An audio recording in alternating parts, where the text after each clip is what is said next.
Welcome to this Q&A that we've managed to provide for you via Zoom. My name is Duncan Roberts. I'm a member of the artistic committee that selects the movies for the Luxembourg Film Festival.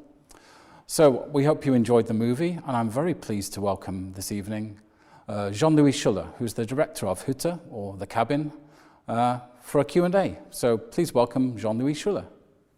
Yeah, thank you for showing it. Thank you very much. So Jean-Louis, this film tackles several themes, one of which might be called a midlife crisis. Luc in the film is practically the same age as you are now. Is it a deeply personal movie? Yeah, I mean, I have to say it's not totally autobiographic what happens in the film.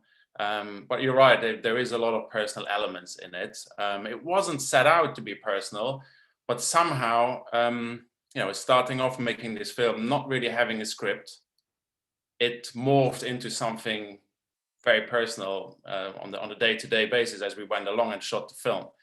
When we set off, we had a few ideas scribbled on top of a paper, like a mindset of a guy who wanted to escape his day-to-day responsibilities and go on a extended holiday, let's say.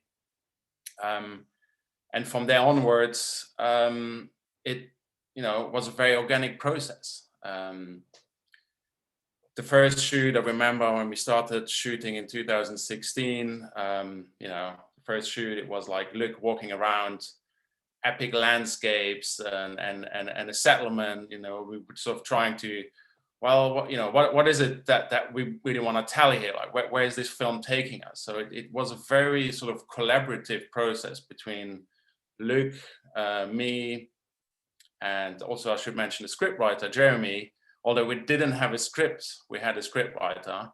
And we all three were sort of a similar age and, at a similar time of our life where we try and figure out what we want to do and where we want to take our lives and family and all these things and nature and living in the city. So it became a very organic process that now when I watch the film is like, wow, this actually became a very personal film, and a lot of the themes in the films were things that I wouldn't say struggled with, but that were on my mind at the time while we're making it and shooting the film over the period of a year or a little over. A lot of these ideas were fed into the film, and sort of together we collaborated and wrote, on a day-to-day basis. We would sit together in the evening, come with some ideas or some feelings, write a scene, or maybe that day we would have met a character on the street that gave us an idea for a scene, and then sort of incorporate that. So yeah, it was a very organic process that eventually became a very personal film. And then, also along the way, we met Ingrid, the girl that plays the girlfriend of Luc. So we met her in that settlement. She was out there making one of her own films, and she turned out to be an actress as well. So we asked her to participate, and so how that way these elements became part of the film and reflecting, I guess, part of my life or the things I was going through at the time. I mean, you've mentioned nature. There is this element of escaping to pure nature, as Mike puts it in the film, which now, during this pandemic, seems to be even more relevant and more than ever before. But do you think that's a general mindset in the world, that people want to escape to nature more and more? Yeah, I think it's probably human nature to, when everything fails, escape into nature and recenter our thoughts and our inner sort of clock. Get rid of all distraction. Our modern life. We have mobile phones, computer, emails constantly coming in, social media. You have to respond to everything. At work, certain things are expected of us as a parent, or maybe in this case as a father. In Luc's story, certain things are expected of us, and we have to not play but be a certain ideal. And when that pressure becomes too big, I think for a lot of people, we want to like escape. That is some kind of escapism, and the best place to go is nature. Just strip everything away that we don't need, and just have a strong wind in our face. That's enough to have an experience. We don't need all that sort of external influence of entertainment to make us happy. And I think just with a fresh wind in our face, we can just recenter our inner clock. And especially now with this pandemic going on, one can think, what is the purpose of cities or urban dwellings when shops, restaurants, and cafes are closed? The places where we socialize, there's nothing left. So it's also, I think, right now, I think there's a trend of people sort of being drawn more into nature because there's nothing left in our cities to live for, and we want to get away from it as well. It's depressing to see the pandemic and the effect it has on our surrounding, and going to nature is kind of lets us escape it. And nature, you can't see the pandemic in nature. So yeah, that's I think. Yeah.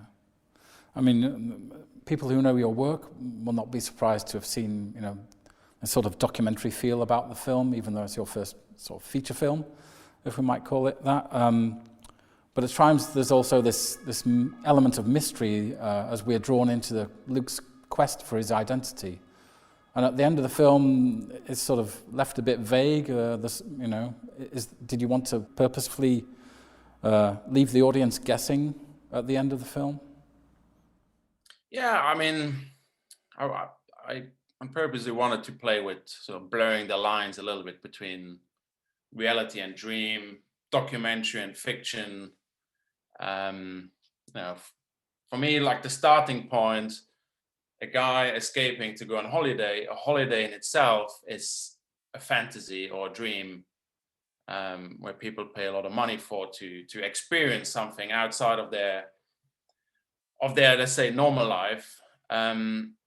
So yeah, I wanted to blur this with Luke, this guy who escapes his day-to-day responsibilities, go on holiday and decides to make that a new start for his life. That is a dream, a total, making it up for Luke.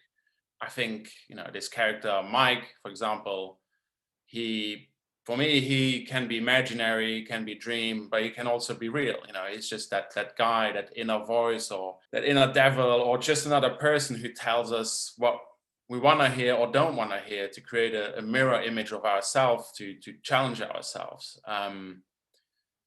So that was a deliberate idea to have this element of dream in the film. And I also think, with these epic landscapes of this Svalbard, this location near the North Pole, also has a very dreamlike feeling to it. So it all sort of creates this one package that becomes this fantasy or dream where the lines all of a sudden are blurred. The same for this cabin that Luke is looking, where Mike points him towards it. It's also a metaphor for safety out in nature, the family home, and is this place real or not? Doesn't really matter. It's like once Luke finds that place in his mind or in real, he found that inner center, and he can return back to his life, or his dream finishes there. There's also this sort of abrupt cut. When he discovers the cabin, he's almost like back to normality. So yeah, that was an element that I had a lot of fun playing with, and this idea of Mike was born there. Yeah. If I can just ask one last question, we've got to wrap up. But for those who don't know, Luke Schultz is the star of a Netflix series, a series that's now on Netflix that's had success worldwide, called Capitani. Do you think that success might help you market the film and sell it? Yeah, I mean,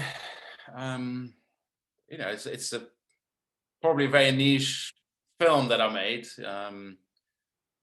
But I hope that Capitani will, bring Luc out big in the world, and maybe people want to see more films that Luc played in, and it helps bring an original film like this to a bigger audience, and hopefully someone will pick it up along the way. It's really out of my hands, but I do hope I can share this film with a lot more people than just the people in the screening room tonight, and it will go probably online. So yeah, hopefully with Luc, the film will have a big release somewhere.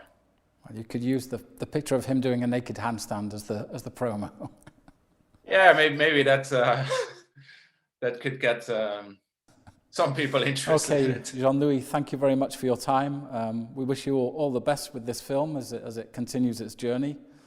We certainly enjoyed it, and thank you for being with us tonight.